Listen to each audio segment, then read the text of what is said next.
Boa noite. Boa noite. O sul do estado do Amazonas ganha reforço no combate às queimadas. A Comissão de Constituição e Justiça do Senado marca a votação da reforma da Previdência para amanhã. Deputados britânicos se unem para evitar uma saída da União Europeia sem algum acordo de transição. A polícia prende mais uma vez os ex-governadores do Rio, Antony Garotinho e Rosinha Mateus. E você vai rever os problemas e também os avanços da educação no Brasil com imagens e sons de reportagens dos últimos 50 anos. O Jornal Nacional Cinquentenário está começando agora.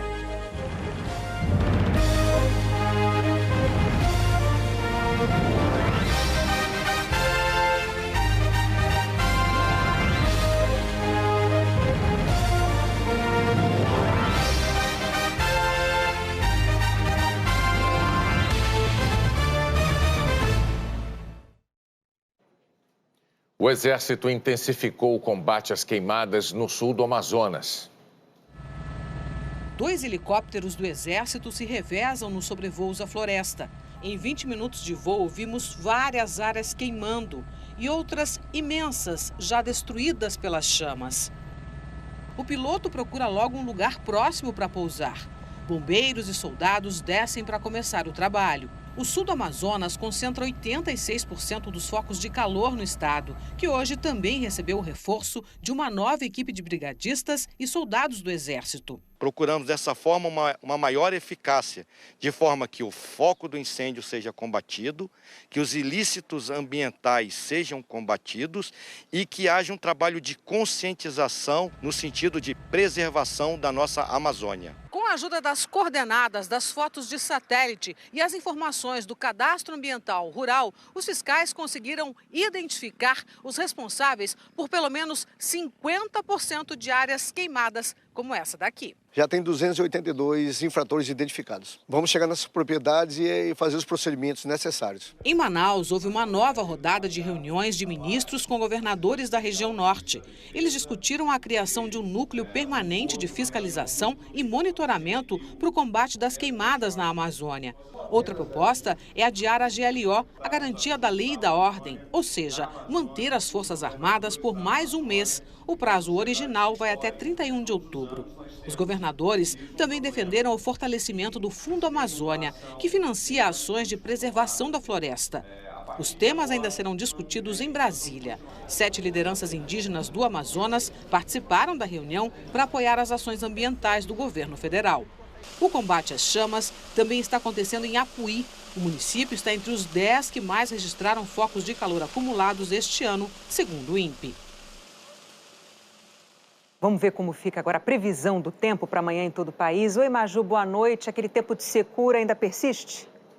Persiste ainda, Renata. Vou falar para vocês, boa noite para você, para o Bonner e para todos. Olha, que depois de um período extremamente seco entre junho e agosto, a chuva tende a voltar sim, mas discretamente para essas áreas atingidas por queimadas aí no próximo trimestre, ainda discretamente. É só entre dezembro e fevereiro que os volumes aumentam consideravelmente aí em pontos do norte, do centro-oeste, em parte do sudeste. Hoje, as áreas de instabilidade já chegaram com tudo e formaram essa nuvem enorme na região de Campinas, chamada de nuvem prateleira, gravada pelo telespectador Alexandre Hélio. A chuva passou pelo interior, veio para a capital paulista, foi para o Rio de Janeiro, pode ficar forte aqui em São Paulo e no Rio até o final da noite. Na madrugada, ainda pode ter chuva moderada no Rio de Janeiro, rajadas de vento também.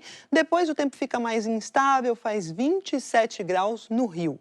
Chuva e 16 graus apenas de máxima em Curitiba.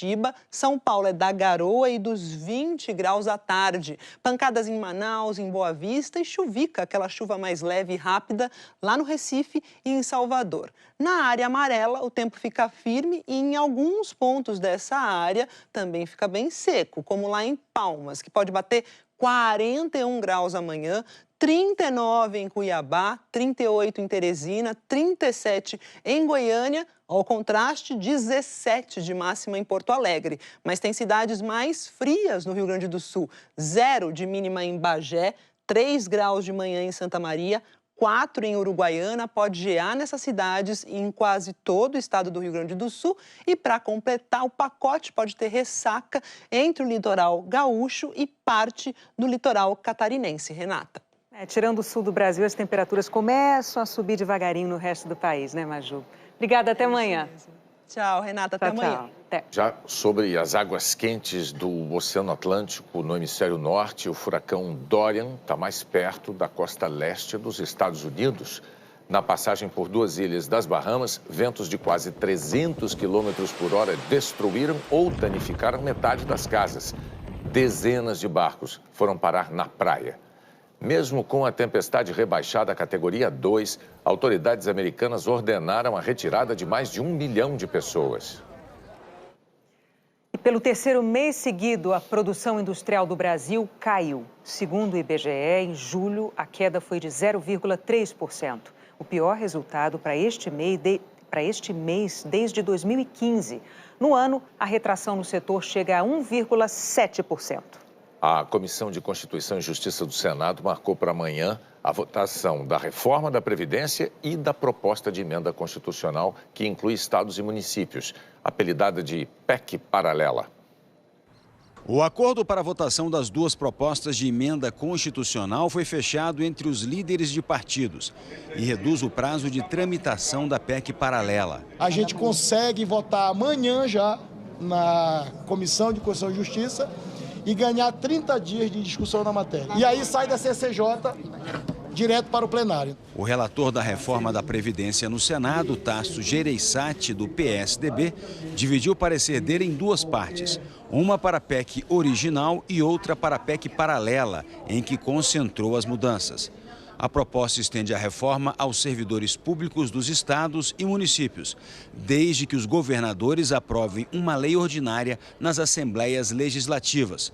E também faz ajustes, como aumentar o valor da aposentadoria por incapacidade em caso de acidente. O relator, com concessões e novas fontes de arrecadação, manteve a economia final com a Previdência em torno de R$1 trilhão nos próximos 10 anos. Além disso, seriam economizados mais 350 bilhões de reais com a extensão da reforma para os estados. Na CCJ termina amanhã, se meia-noite ou na madrugada do dia seguinte, a gente não sabe. Isso vai depender dos debates. A previsão é concluir a votação da reforma da Previdência no plenário do Senado até o dia 10 de outubro. Depois, a PEC paralela seguirá para a Câmara. A seguir, o casal de ex-governadores Antony Garotinho e Rosinha Matheus é preso de novo no Rio.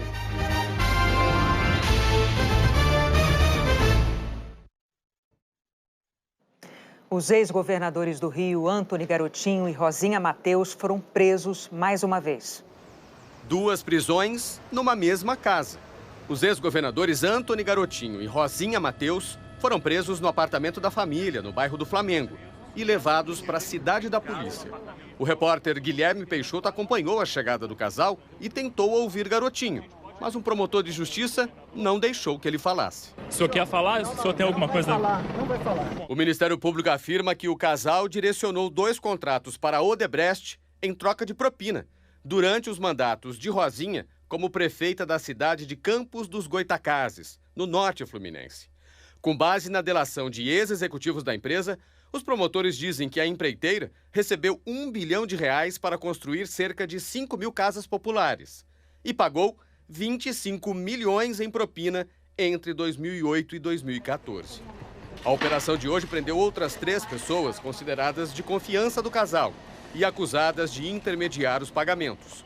Uma delas é Sérgio dos Santos Barcelos, atualmente subsecretário de Assistência Social e Direitos Humanos do governador do Rio, Wilson Witzel. Com as prisões de hoje, os últimos 4 governadores do estado do Rio estão atrás das grades. Sérgio Cabral, Luiz Fernando Pezão, Rosinha Matheus e Antony Garotinho. Para o casal, não é a primeira vez que a polícia bate à porta.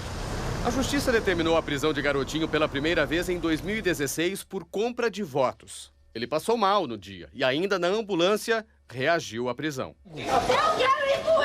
Em 2017, o ex-governador voltou a ser preso pelo mesmo motivo, mas ficou em prisão domiciliar. 2 meses depois, Garotinho e Rosinha Mateus foram presos, acusados de arrecadação ilegal de dinheiro de campanha. Enquanto estava em Benfica, Garotinho disse que foi agredido por aliados do ex-governador Sérgio Cabral, rival político dele. Mas nada foi comprovado.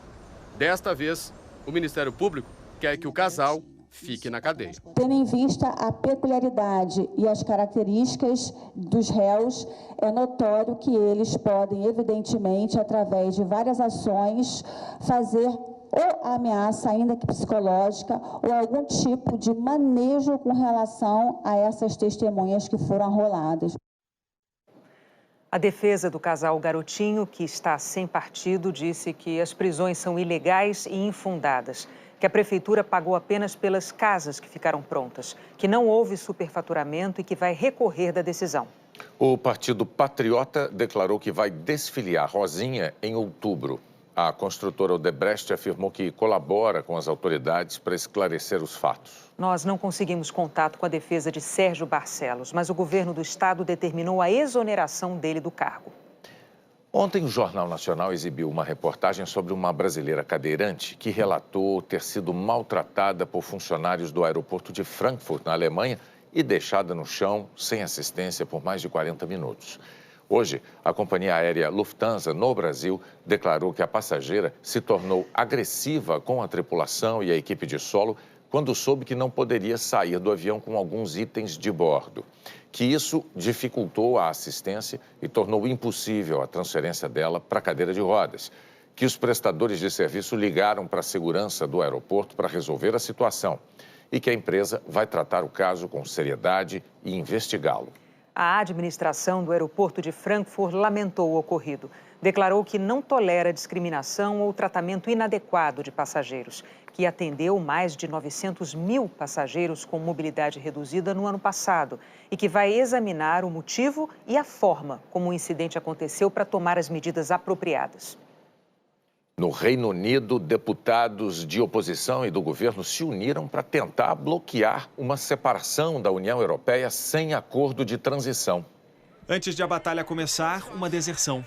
O deputado abandonou o governo e foi para o lado dos rivais. O gesto tirou de Boris Johnson a maioria no parlamento. Mas o primeiro-ministro não encolheu. Ameaçou de expulsão do Partido Conservador quem votasse contra ele.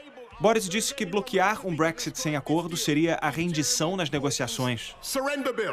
O líder do Partido Trabalhista respondeu que a saída desordenada da União Europeia é que seria a rendição de empresas e empregos britânicos. A oposição foi mais convincente. Com a ajuda de deputados do governo, a maioria decidiu que o parlamento controla a agenda de votação. E vai votar amanhã uma lei que obrigaria Boris a pedir um novo adiamento do prazo de separação, hoje, 31 de outubro. A manobra foi em caráter de urgência, no primeiro dia depois do recesso de verão. O parlamento vai ser suspenso a partir da semana que vem. Depois da derrota hoje, o primeiro-ministro anunciou que vai propor ao parlamento novas eleições. As eleições antecipadas seriam uma manobra arriscada para Boris Johnson. Ele se apresentaria como um primeiro-ministro comprometido a tirar o Reino Unido da União Europeia. Só que a última pesquisa de opinião mostrou que a maioria dos britânicos é contra uma saída sem acordo nenhum. E há uma pressão crescente das ruas para que haja um segundo plebiscito. E o sinal verde de um partido populista para aliança com um partido de centro-esquerda abriu a possibilidade de a Itália finalmente voltar a ter um governo. 2 semanas depois da renúncia do primeiro-ministro Giuseppe Conte, a possível volta dele ao governo ficou nas mãos de uma pequena parcela dos eleitores. Luigi Di Maio, líder do Movimento 5 Estrelas, encontrou no próprio partido um obstáculo a um acordo com o Partido Democrático, de centro-esquerda. Entre as exigências, Di Maio não abria mão de ser vice-primeiro-ministro. Diante do impasse, decidiu jogar a decisão para os eleitores do movimento. A votação foi online através de uma plataforma que os 5 Estrelas costuma usar para ouvir a opinião dos eleitores. Entre mais de 100 mil inscritos, 73 mil votaram para dizer se aprovam ou não a aliança, menos de 0,5% dos quase 50 milhões de eleitores italianos. Além de questionar a representatividade, muitos duvidam da segurança do sistema. Quase 80% dos eleitores da plataforma online aprovaram a aliança entre o Movimento 5 Estrelas e o Partido Democrático. O novo governo italiano deve ser formado nas próximas horas. A seguir, os duelos da semifinal da Copa do Brasil. E uma homenagem ao Jornal Nacional por meio século de telejornalismo. O Brasil venceu a Grécia na Copa do Mundo de Basquete na China. Os gregos tinham o melhor jogador da temporada da NBA, Giannis Antetokounmpo, mas o cestinha da partida foi o Anderson Varejão mesmo, com 22 pontos. A vitória suada por 79-78 valeu a classificação para a segunda fase. E o Palmeiras tem técnico novo. Mano Menezes assinou contrato até o fim de 2021 e substitui Luiz Felipe Scolari, que foi demitido ontem. Amanhã, 2 jogos vão classificar os finalistas da Copa do Brasil. Setembro, no Rio Grande do Sul, é tempo de celebrar as tradições. Mês em que os gaúchos comemoram a Revolução Farroupilha. Tem chimarrão e churrasco para todo lado. Bastante costelão, porco, ovelha. Todo dia churrasco e chimarrão. E o mês já começa com mais um motivo de celebração. O bom momento do futebol. Grêmio e Inter estão nas semifinais da Copa do Brasil. Se passarem, o Grenal, o clássico regional, pode decidir pela primeira vez na história uma competição nacional. Os 2 times de Porto Alegre têm vantagem. O Internacional venceu o Cruzeiro em Belo Horizonte por 1-0. Joga por um empate em casa para avançar. O Cruzeiro vai vir motivado e a gente tem que ter o dobro dessa motivação deles para poder não ser surpreendido e conquistar nossa vaga para a final. O Cruzeiro, maior campeão da Copa do Brasil com 6 títulos, está invicto sob o comando de Rogério Ceni. A gente conseguiu aí, em poucas semanas aí, bons resultados, uma evolução nítida, né, em todos os aspectos ali dentro de campo. Na outra semifinal, o Grêmio derrotou em casa o Atlético Paranaense por 2-0 no jogo de ida. Acho que a gente tem que ir lá com o intuito, mesmo com a vantagem de jogar futebol. É o que a gente faz quando a gente sai para enfrentar os adversários. Os paranaenses apostam na força da Arena da Baixada, onde venceram 16 dos 22 jogos esse ano. Temos um grupo muito focado, que trabalha bastante, os caras são gente boa, se dão bem um com os outros, sabe? Isso aí tem tudo um peso importante para que a gente possa, né, ter a esperança de conseguir ainda a conquista de algo grandioso nesse ano. As semifinais envolvem clubes do Rio Grande do Sul, Paraná e Minas Gerais. Mas jogo grande e decisivo mexe com o Brasil inteiro. A FIFA divulgou a logomarca da Copa do Mundo de 2022, que vai ser disputada no Catar. A imagem une elementos da cultura árabe e o número 8, que é a quantidade de estádios do primeiro Mundial do Oriente Médio. A Câmara dos Deputados teve uma sessão solene hoje em homenagem aos 50 anos do Jornal Nacional. A sessão foi aberta com o hino nacional. Pátria amada, Brasil. Deputados assistiram a um vídeo com momentos especiais do Jornal Nacional. No ar, Jornal Nacional. Há 50 anos parecia impossível. Um jornal nacional, um jornal em rede nacional de televisão. E hoje, a Câmara dos Deputados fez essa sessão solene para homenagear quem teve coragem de sonhar, quem acreditou e continua acreditando nessa ideia. O deputado Hildo Rocha, do MDB, pediu a sessão, que reuniu representantes da TV Globo e da ABERT, a Associação Brasileira de Emissoras de Rádio e Televisão. No discurso, o parlamentar disse que, em pouco tempo, o JN se tornou a primeira página do jornalismo brasileiro, o mais respeitado, influente e visto, e fez questão de homenagear alguns de seus criadores.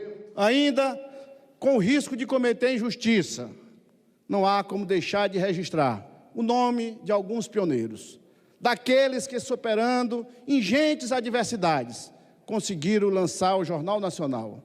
Roberto Marinho, fundador da TV Globo e um dos maiores nomes da história da imprensa brasileira. José Bonifácio Sobrinho, o Boni, Walter Clark, o primeiro diretor-geral da emissora, e Armando Nogueira, que por muitos anos foi diretor-geral da Central Globo de Jornalismo. O presidente da Câmara, Rodrigo Maia, do Democratas, disse que o Jornal Nacional foi importante para a integração de um país tão grande e continental como o Brasil. Ele destacou a importância da imprensa e do JN no combate às fake news. Vivemos de hoje aos próximos 10, 20, 30 anos um novo desafio, o desafio da revolução tecnológica, onde as fake news prosperam em relação à verdade. E é nesse contexto de mudanças, inclusive de contestação da democracia liberal, em todos os países do mundo, em muitos países do mundo, na Espanha, nos Estados Unidos, na Grã-Bretanha, com o Brexit, que ainda não deu uma solução, e no Brasil também, com uma mudança de ciclo político. Nós sabemos que, para combater a falsa informação, a mentira, as informações distorcidas colocadas pela rede de qualquer forma, nós temos a imprensa brasileira e certamente a liderança do Jornal Nacional para levar a informação verdadeira a todos os brasileiros e brasileiras. Falou ainda da importância do JN para a consolidação da democracia. Sei da importância que o Jornal Nacional tem para o Brasil. Todos nós que estamos na política sabemos que quando a gente tem uma informação importante, a nossa prioridade é que ela apareça no Jornal Nacional às 9 da noite, porque essa informação vai chegar ao maior número de brasileiros, a milhões de brasileiros. Então, parabenizo o Jornal Nacional, agradeço à TV Globo, por tudo que tem feito pela democracia, pela liberdade de imprensa e, principalmente, pela integração que o Jornal Nacional e os jornais da TV Globo colaboraram e foram decisivos para a integração desse país. Deputados pediram para discursar, como Ângela Amin, do Partido Progressista. Falaram no plenário e na tribuna. Eu não poderia deixar de registrar aqui a importância da Rede Globo e do Jornal Nacional num dos episódios mais críticos do estado de Santa Catarina, que foram as enchentes de 1983. Além de mostrar as cenas vivenciadas pelo Estado, nosso Estado e da sua gente, fez com que o Brasil e o mundo buscassem, através da solidariedade, a reconstrução daquele Estado com maior rapidez. O vice-presidente de Relações Institucionais do Grupo Globo, Paulo Tonet, representou o presidente do Conselho Editorial do Grupo Globo, João Roberto Marinho, impossibilitado de comparecer à sessão. Paulo Tonet leu o discurso que João Roberto preparou para a cerimônia. Nele, João Roberto lembrou que desde o início deste século houve uma revolução com o avanço das novas tecnologias e das redes sociais. Que os sites jornalísticos se contam em número infinito. Os lares com TV por assinatura quintuplicaram. E que 230 milhões de smartphones põem a notícia e a imagem de todos os tipos na palma das mãos dos brasileiros. Mas que nada disso afetou a importância do Jornal Nacional. Uma revolução vertiginosa. Uma coisa, no entanto, mantém um lugar de centralidade absoluta na vida dos brasileiros: o Jornal Nacional. Em agosto passado, cerca de metade de todos os televisores ligados no país estava sintonizado no Jornal Nacional. Um desempenho sem igual, não somente no Brasil, mas mundo afora. Qual a razão deste êxito? Por que os brasileiros, todas as noites, há 50 anos, assistem o Jornal Nacional, mesmo com o crescimento exponencial de opções? Porque reconhecem que o jornalismo que lhes é oferecido tem qualidade. Desde sempre foi assim. No discurso de João Roberto Marinho, há um elogio à Constituição brasileira, que assegura a liberdade de imprensa, e também um elogio à Câmara dos Deputados. Só se pode fazer este bom jornalismo, isento e independente, graças à Constituição que nos rege, escrita por seus predecessores e promulgada nesse histórico plenário. Pilar maior da democracia brasileira, é respeitada pelos três poderes ao longo dos anos que se sucederam desde 1988. Sem desmerecer outros poderes, todos fundamentais, o papel desta casa tem sido de suma importância. Graças às senhoras e aos senhores àquelas e àqueles que aqui estiveram antes, o jornalismo profissional pode cumprir o seu papel. Ontem, como hoje, é o compromisso desta casa com a democracia, com a república e com as liberdades individuais, em especial a liberdade de imprensa, que permite que se possa informar sem amarras o povo brasileiro. Ideias regressivas, como com grande impacto negativo na atividade jornalística, surgem de quando em vez, mas é perene a postura da Câmara dos Deputados em rechaçar tais ideias, ou de sequer dar chance para que progridam. Temos a consciência de que esse comportamento é tão profundo e se mantém inalterado, mesmo quando, por vezes, a instituição é objeto de coberturas que desagradam a alguns de seus membros. Não há prova maior de apreço pela liberdade de imprensa do que o reconhecimento de sua importância no regime democrático. Esta homenagem ao Jornal Nacional, que nos toca profundamente e pela qual teremos sempre enorme gratidão, é exemplo eloquente disso. Deputados voltaram a discursar. Eduardo Bolsonaro, do PSL, foi um deles. Normalmente, aqui dentro do Congresso, alguns políticos tentam dar um nome bonito, mas por trás existem outras intenções quando falam em democratização da imprensa ou qualquer tipo de controle. Para mim, pouco importa a linha editorial. O importante é que vocês tenham a liberdade para fazer o trabalho de vocês. A sessão terminou com cumprimentos entre os presentes. A seguir, os problemas e os avanços da educação no Brasil em 50 anos de reportagens do JN.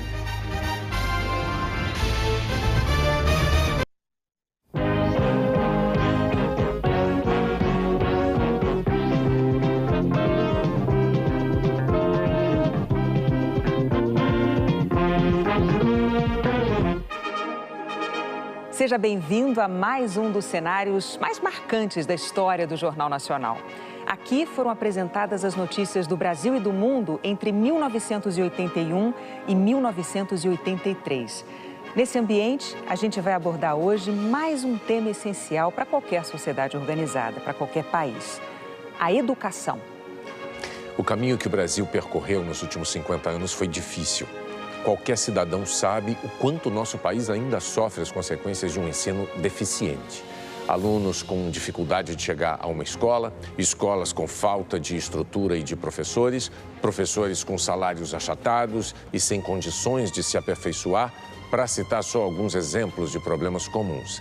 São desafios que o Brasil ainda tem que vencer. Mas o bom de revisitar os arquivos do JN nessas 5 décadas foi que a gente viu também muitos avanços, muitas conquistas, como garantir acesso ao ensino fundamental para quase 100% das crianças, criar o Fundeb para melhorar o financiamento da educação básica, adotar uma base curricular única num país tão grande, facilitar o acesso de negros e de crianças pobres ao ensino superior. E nós ainda encontramos professores que, no meio tão adverso, se desdobraram, superaram obstáculos por amor a uma profissão que é essencial para todas as outras profissões. As conquistas são muitas, mas não eliminaram desafios como o de assegurar que todas as crianças concluam ao menos o ensino médio e que a qualidade desse ensino atinja patamares que permitam ao país um crescimento sólido. No mosaico de trechos de reportagens sobre educação que a gente vai ver a partir de agora, os sons e imagens originais da época em que elas foram exibidas permitem enxergar com clareza tanto esses problemas quanto os avanços do nosso país nesse setor. E mostram como é fundamental que educação continue a ser um tema sempre presente nas nossas reportagens. One child, one teacher, one book and one pen can change the world. Se todos os sonhos passam pelo banco da escola, o que fazer para que a educação de qualidade se torne acessível a um número cada vez maior de brasileiros? Eu acho muita dificuldade, principalmente a trabalhar com a primeira série. Porque são meninos que estão na fase de coordenação motora e eles no chão não têm oportunidade. O que é que falta aqui na escola? Está faltando mobiliário, que é o principal. Cadeiras, banco suficiente para as crianças, certo? Aqui você está dando aula ao mesmo tempo para crianças de primeira, segunda, terceira e quarta.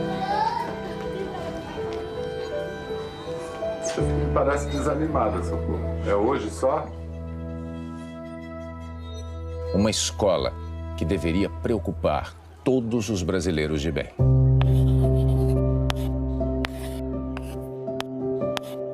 A educação pública ela é órfã em todos os níveis de poderes. Quero ser professora, advogada e engenheira. Veterinária.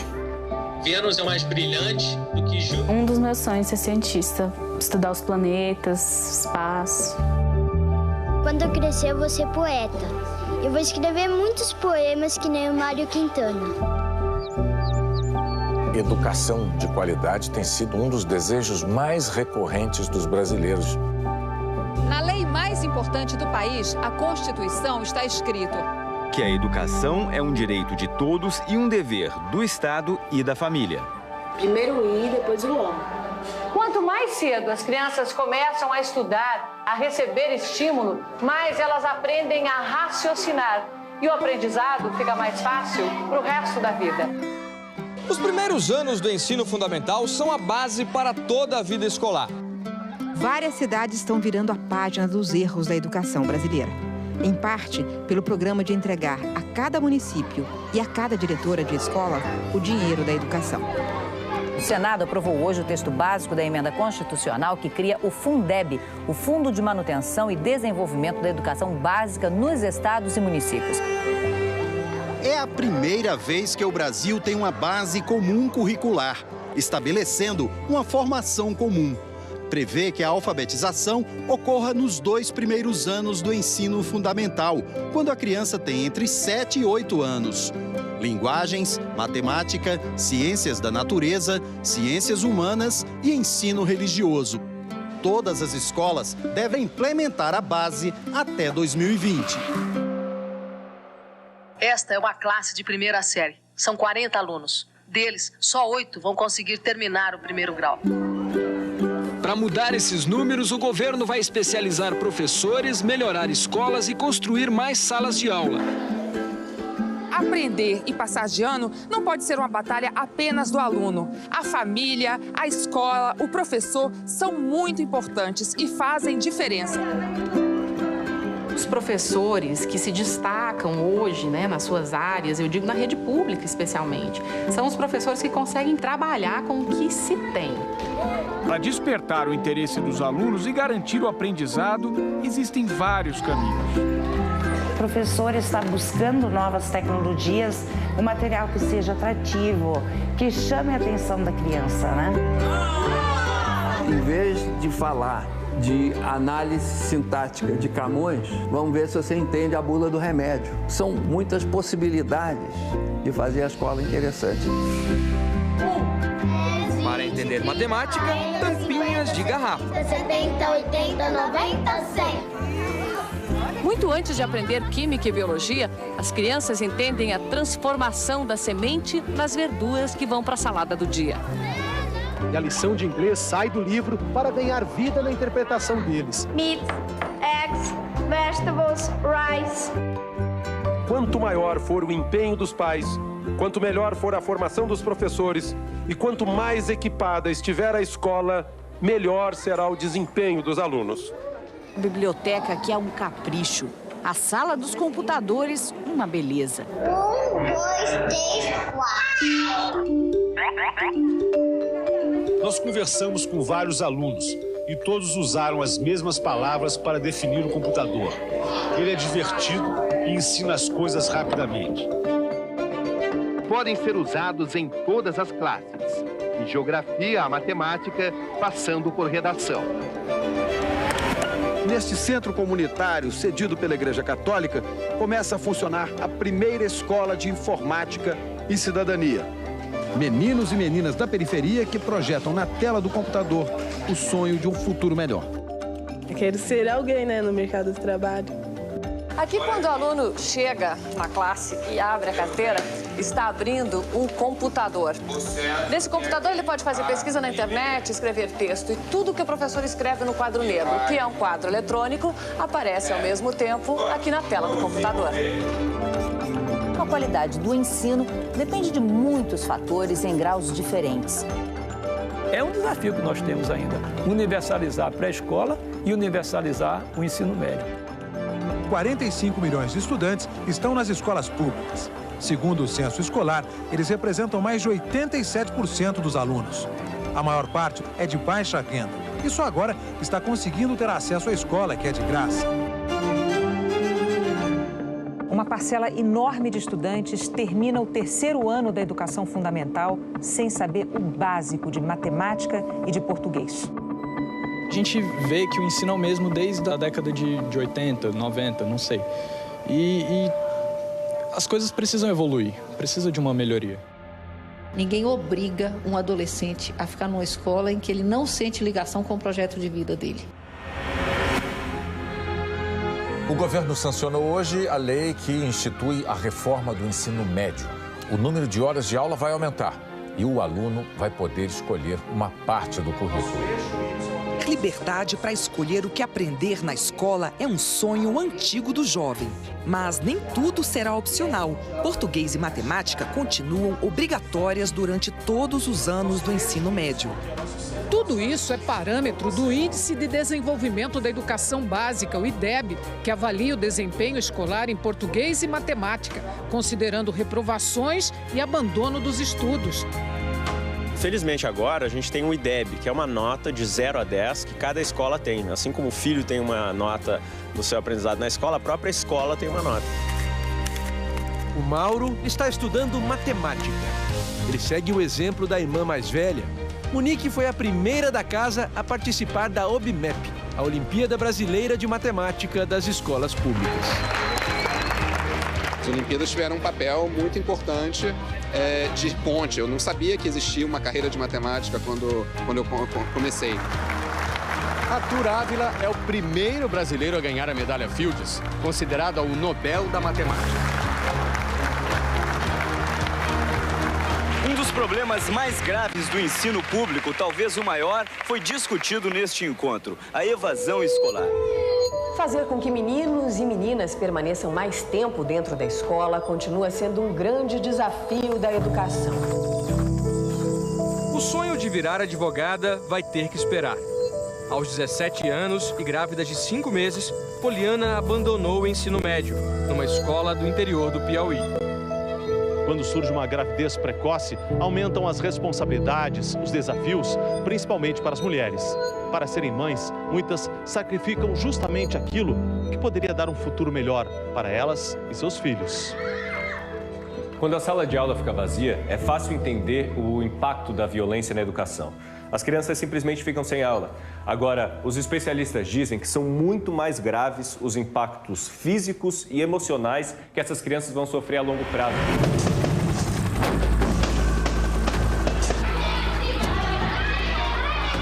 O que você sentiria se estudasse ao som de tiros?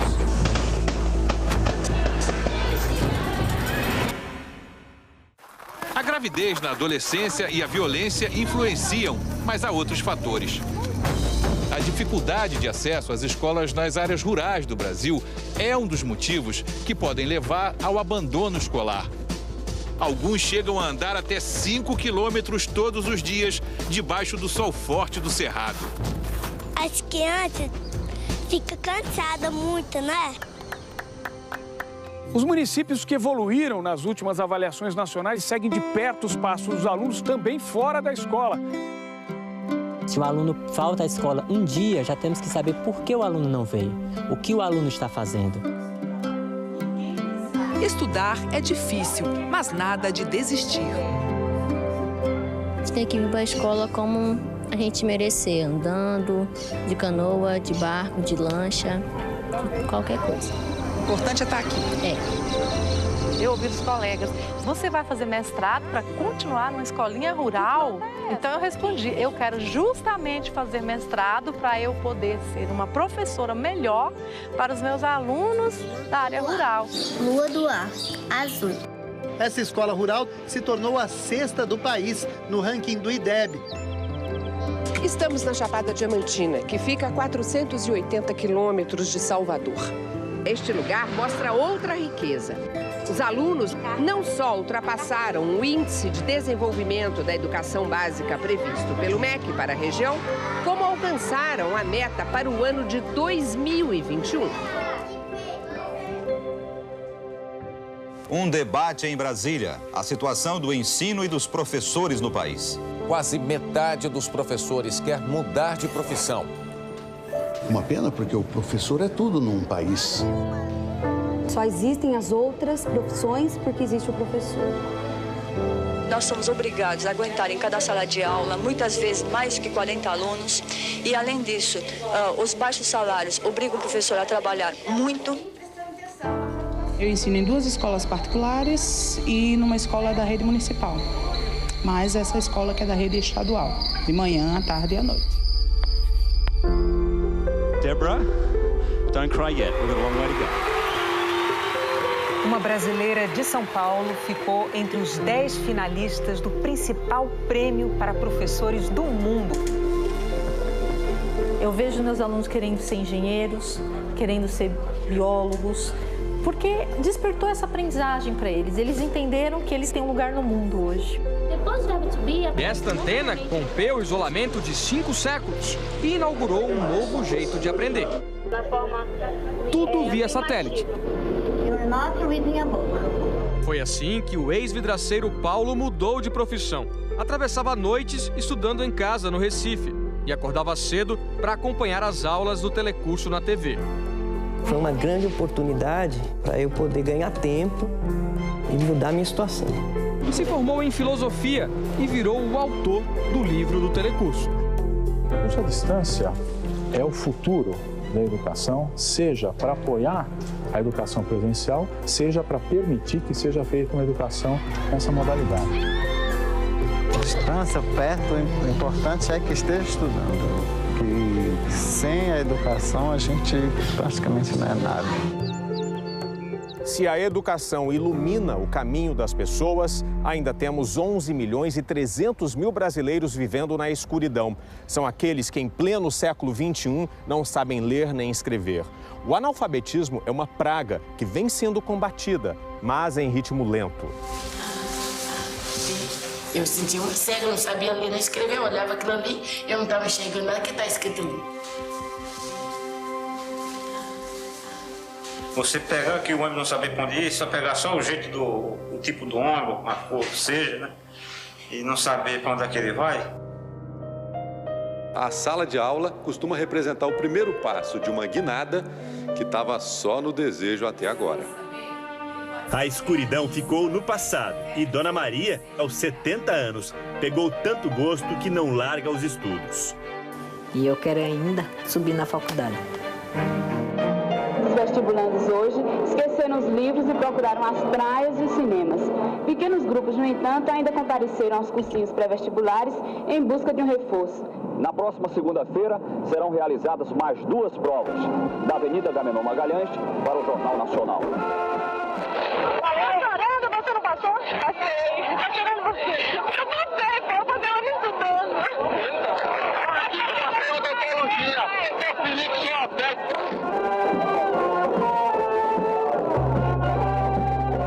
Na Universidade de Brasília, nem foi preciso pensar muito para escolher uma forma de substituir o vestibular. Os candidatos vão fazer provas no final de cada série do 2º grau.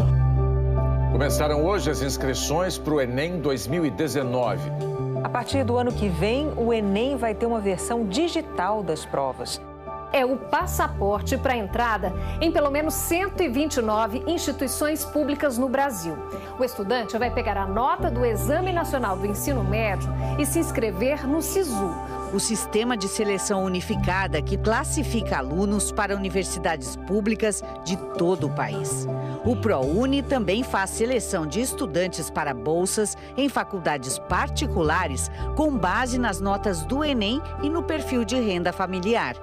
O FIES financia com juros mais baixos e prazos mais longos os cursos superiores de quem fez qualquer edição do Enem de 2010 para cá. O Supremo Tribunal Federal aprovou por unanimidade a adoção da política de cotas raciais nas universidades públicas. A maioria dos ministros do Supremo aprovou hoje a política de cotas sociais para o ingresso em universidades públicas. O presidente sancionou a lei que inclui pessoas com deficiência no sistema de cotas adotado pelas universidades e escolas técnicas federais. As universidades brasileiras estão recebendo alunos que estiveram longe das salas de aula por muito tempo. Quando caminha pelo campus, Bianca se sente cada vez mais perto de ultrapassar uma nova barreira. Filha de família pobre, a aluna vai vencendo as dificuldades para chegar aonde quer. Concluir a faculdade e dar continuidade à pedagogia, que é a educação. A educação realmente ela tem que ser blindada de todo o processo de mudança de período de governo ou de gestores ou de líderes políticos, para que realmente sejam projetos de sociedade. É porque quando a gente vai crescendo, a gente tem que arranjar um emprego e a gente tem que saber das coisas, porque senão a gente não vai, assim, crescer na vida. To be the last. Que nós sejamos a última geração a ver salas de aula vazias, infâncias perdidas e potenciais desperdiçados. Um assunto de importância capital como a educação, sempre haverá motivo para discussões, porque sempre haverá problemas para resolver. Mas o bom dessa história é que sempre haverá soluções, enquanto houver gente séria tentando encontrá-las. Eu diria que é bom estudar, pensar no futuro e agir no presente.